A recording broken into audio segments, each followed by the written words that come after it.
ଏଣୁକରି ସାଧାରଣ ଲୋକଟେ ଆଉ ଯଦି ଭିକାରୀ ଲୋକଟେ ଭଳିଆ ହେଇଥିବ ଅତି ନିରୀ ଲୋକଟେ ତାର ଅବସ୍ଥା କ'ଣ ହେଉଥିବ ମୁଁ ନିଜେ ଦେଖୁଛି ବିଧାୟକ ଥିବା ସମୟରେ ମୁଁ ନିଜେ ଥାନାରେ ଦେଖେ ଯେ ଗୋଟିଏ ଲୋକ ଯଦି ଅଭିଯୋଗ କରିବା ପାଇଁ ଆସିଛି ସେ ଥାନା ବାହାରେ ବହୁ ସମୟ ଧରିକି 3 ଘଣ୍ଟା 5 ଘଣ୍ଟା 6 ଘଣ୍ଟା ନହେଲେ ସକାଳ ସନ୍ଧ୍ୟା ପର୍ଯ୍ୟନ୍ତ ମଧ୍ୟ ବସି ରୁହେ ଆଇଆଇସି ମହାଶୟ କିମ୍ବା ଆଇଓ ଯେଉଁମାନେ ଅଛନ୍ତି ସେକେଣ୍ଡ ଅଫିସର ଯେଉଁମାନେ କେବେ ବି ତାଙ୍କୁ ପଚାରନ୍ତି ନାହିଁ ଏଫଆଇଆର ଗ୍ରହଣ କରିବା ତ ଦୂରର କଥା ମୁଁ ନିଜେ ଏଫଆଇଆର ଦେବା ପାଇଁ ଯାଇକରି ମୁଁ ନିଜେ ବି ଫେଲ୍ ହେଇଛି ମୋତେ ବି ଆଇଆଇସି ମନା କରିଦେଇଛନ୍ତି ଏଫଆଇଆର ଗ୍ରହଣ କରାଯାଇପାରିବ ନାହିଁ ଏ ଜାଗାରେ ଆପଣ ସେ ଜାଗାରେ କରନ୍ତୁ ଏ ପରିସ୍ଥିତି ବି ଆମ ପାଖରେ ଆଜି ଦିନରେ ବି ଅଛି ଏଣୁ ଆମେ ଟିକିଏ ସେଥିରୁ ସାଧାରଣ ଲୋକଟିର ତାର ଆଶାକୁ ତାର ଭରସାକୁ ତାକୁ କଷ୍ଟ ନ ଦେଇକରି ଅନ୍ତତଃ ପକ୍ଷେ ଆମ ଥାନାର ସଂଜ୍ଞାକୁ ନିରୂପଣ କରିକି ସେଇ ଆଧାରରେ କାମ କରିଲେ ଭଲ ହୁଅନ୍ତା ଏ କଥା ମଧ୍ୟ ଆପଣମାନେ ଆଗାମୀ ଦିନରେ ତଳ ସ୍ତରର ଅଧିକାରୀମାନଙ୍କୁ ମଧ୍ୟ ନିଶ୍ଚିତ ଭାବରେ ଏ ବାବଦରେ ପ୍ରଶିକ୍ଷଣ କିମ୍ବା ସଚେତନ କରିବାର ଆବଶ୍ୟକତା ମନେ କରେ ମୁଁ ଡାକ୍ତରଖାନାରେ ଯେତେବେଳେ ଡାକ୍ତର ପାଖକୁ ରୋଗୀଟିଏ ଯାଏ ଡାକ୍ତରମାନଙ୍କର ବା ଡାକ୍ତରର ବ୍ୟବହାରରେ ଡାକ୍ତରର ଆଚରଣରେ ଡାକ୍ତରର ଉଚ୍ଚାରଣରେ ରୋଗୀଟିଏ ଅଧା ଭଲ ହୋଇଯାଏ ବୋଲି କହନ୍ତି କେବଳ ତାର ଆଚରଣ ଆଉ ତାର ସେବାରେ ଆଉ ତାପରେ ପ୍ରେସକ୍ରିପସନ୍ ଲେଖିବ ଔଷଧ ଦେବ ଆଉ ରୋଗୀ ଔଷଧ ଖାଇକି ଭଲ ହେବ ସିଏ ବାକି 50% ଆଚରଣ ଉଚ୍ଚାରଣରେ ମଧ୍ୟ ସେବା ପାଇକରି ତାର ଉଚ୍ଚାରଣରେ ମଧ୍ୟ ସେ ଯେଭଳି ଭାବରେ ତାଙ୍କୁ ଆଶା ଭରସା ଦିଏ ଯେ ଯେତେ ବଡ଼ ରୋଗ ହେଇଥିଲେ ମଧ୍ୟ ଇଏ ସାଧାରଣ ରୋଗ ଇଏ ନିଶ୍ଚିତ ଭାବରେ ଭଲ ହେଇଯିବ ଜମା ବ୍ୟସ୍ତ କରନା ଇଏ ପ୍ରକାର ଆଶା ଦେଇକି ଯେତେବେଳେ ପଠାଇଥାଏ ସେଇଭଳି ଭାବରେ ପୁଲିସ ଅଧିକାରୀମାନେ ମଧ୍ୟ ଯେଉଁ ଲୋକଟି ଥାନାକୁ ଯାଉଛି ଆଶାରେ ଯାଉଛି ତାର ବଡି ଲାଙ୍ଗୁଏଜରୁ ଜଣା ପଡ଼ିଯିବ ଯେ ଏ ଲୋକଟିକୁ ଅନ୍ୟାୟ କରାହେଇଛି ତାକୁ ନ୍ୟାୟ ଦେବା ପାଇଁ ସେ ଆସିଛି ତାଙ୍କୁ ଆମ ପୁଲିସ ନ୍ୟାୟ ଦେବ ଏ ପ୍ରକାରର ଗୋଟିଏ ଭାବନା ତିଆରି ହେବା ଦରକାର 150 ବର୍ଷର ଔପନିବେଶବାଦର ମାନସିକତାକୁ ପ୍ରୋତ୍ସାହନ ଦେଉଥିବା ବ୍ରିଟିଶ ଅମଳର ଅପରାଧିକ ଆଇନକୁ ପରିବର୍ତ୍ତନ କରି ଜୁଲାଇ 1 ତାରିଖ ପରେ ପ୍ରଣୀତ ହୋଇଥିବା ଭାରତୀୟ ନ୍ୟାୟ ସଂହିତା ଇଣ୍ଡିଆନ୍ ପେନାଲ କୋଡ୍ ଭାରତୀୟ ନାଗରିକ ସୁରକ୍ଷା ସଂହିତା କୋଡ୍ ଅଫ୍ କ୍ରିମିନାଲ ପ୍ରୋସିଡିଓର ତଥା ଭାରତୀୟ ସାକ୍ଷ୍ୟ ଅଧିନିୟମ ଇଣ୍ଡିଆନ୍ ଏଭିଡେନ୍ସ ଆକ୍ଟ ନ୍ୟାୟ ମାଧ୍ୟମରେ ନାଗରିକକୁ ଆଜି ଦିନରେ ପ୍ରାଧାନ୍ୟ ଦିଆଯାଇଛି ଏହି ପରିବର୍ତ୍ତିତ ନ୍ୟାୟ ବ୍ୟବସ୍ଥା ତଥା ଆଜିର ସୋସିଆଲ ମିଡ଼ିଆ ଯୁଗରେ ଯେତେବେଳେ ଏହି ପ୍ରତି କ୍ଷେତ୍ରରେ ପୁଲିସ ଓ ସରକାର ସାଧାରଣ ଜନତାଙ୍କ ମୋବାଇଲରେ ଆବଦ୍ଧ ହୋଇଯାଉଛନ୍ତି ପ୍ରତି ପଦକ୍ଷେପରେ ସାଧାରଣ ଜନତାଙ୍କର ଦ୍ୱାରା ସ୍କ୍ରୁଟିନାଇଜ୍ ହେଉଛୁ ଆମେ ମଧ୍ୟ ନିଜକୁ ସେହି ପ୍ରକାରରେ ପ୍ରସ୍ତୁତ କରିବାର ଆବଶ୍ୟକତା ମୁଁ ମନେ କରେ ତେଣୁ ମୁଁ ଚିନ୍ତା କରୁଛି ଏ ବିଷୟରେ ଅତି କମ୍ରେ ଆଇଆଇସି ସ୍ତରରେ ପୋଲିସ ଅଧିକାରୀମାନଙ୍କୁ ସଠିକ୍ ପ୍ରଶିକ୍ଷଣ ପ୍ରଦାନ କରିବାର ଆବଶ୍ୟକ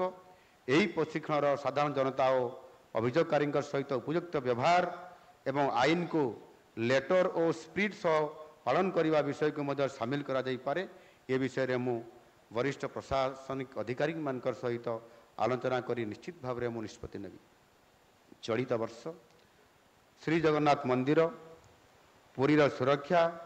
ଓ ନିରାପତ୍ତା ପାଇଁ ପୁରୀଠାରେ 1083 ବିଭିନ୍ନ ବର୍ଗର ପଦବୀକୁ ନେଇ ଗୋଟିଏ ଉତ୍ସର୍ଗୀକୃତ ସ୍ୱତନ୍ତ୍ର ସୁରକ୍ଷା ବାଟାଲିୟନ ଗଠନ କରିବାର ପ୍ରକ୍ରିୟା ଆମ ସରକାର ଆରମ୍ଭ କରିଛନ୍ତି ଏହା ମଧ୍ୟ ଖୁବ୍ ଶୀଘ୍ର କାର୍ଯ୍ୟକାରୀ ହେବ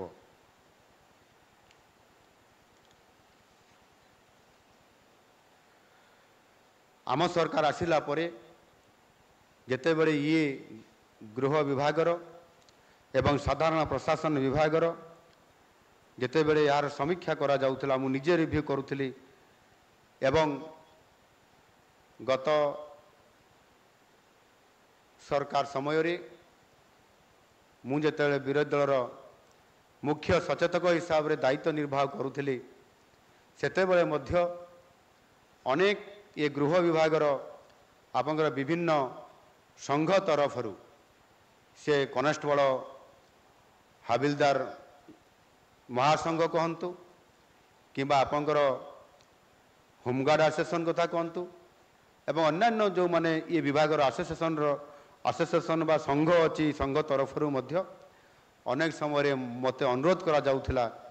सरकार को निकट में विधानसभा उपस्थापना करी तार समाधान करने मु बहुत समय चेष्टा करी कथा को विधानसभा उपस्थापना करी सरकार दृष्टि आकर्षण करुली आज मोर परम सौभाग्य जे मु ये दायित्व आज मुखिया हिसाब से मते आज 4.5 कोटी लोक मते दायित्व देइछंती एवं महाप्रभु जगन्नाथ मते दायित्व देइछंती एवं सेइतिपाई आम सरकार आसीबार अल्प दिन भितर अर्थात 100 दिन भितर आम अनेक गुरुत्वपूर्ण निष्पत्ति मध्य ये गृह विभागर आम नहींछु जहाँ मुझे स्वतंत्र सुरक्षा बाटालियन आमर श्री जगन्नाथ मंदिर पूरी सुरक्षा और निरापत्ता पूरी ठारे गठन करिवार प्रक्रिया आज करा जाउछि एवं ए वर्ष मध्य अद्भुतपूर्व रथयात्रा थिला ये आमर 53 वर्ष पर बोधवे 53 वर्ष पर आमर कहिबे आमर जिलापाल महाशय ये गोटे दिन रे रथयात्रा हबा एवं अन्य 2 प्रकार जो उत्सव जहाँकि 53 वर्ष पर ए वर्ष समाहित होता आउ से कारण गोटे दिन रे 3टी ये कार्यक्रम को पालन करी पुणी रथयात्रा टणा हवा कथा एवं 3 रथों को नहींकरी बड़दाण्डर मझीरे पहुँचाइबा ये गोटे बहुत बड़ कठिन काम थिला जहाँ हेउ आम ये साधारण प्रशासन सहित विशेष करके गृह विभागर एवं महाप्रभु जगन्नाथंकर अपार करुणारू अपार आशीर्वाद आमको ताहा सफल हो पारिला भावरे बहुत बड़ कथा एवं जो छोट छोट अनेक कथा जेमिति आपंकर होमगार्ड मानकर पुनर्नियुक्ति ये होमगार्ड माने साधारणतः भावरे हिसाब रे रही जाइछंती सेमानकर दृष्टि आकर्षण हुए तो आम ये विभागर बा सरकारंकर नथिला भलिया मोर मने होउथिला एणु होमगार्ड नियुक्ति को बंद कर दिया जाइथिला एवं ताहा सहित मध्य अनेक समय जो होमगार्ड माने निरंतर भावरे जहाँ जिला आरक्षी अधीक्षकर नेतृत्व रे आदेश रे समान को जहाँ भी काम दिया जाए मु निजे देखिछि एवं आज मध्य मु निजे देखुछि जे से होमगार्ड माने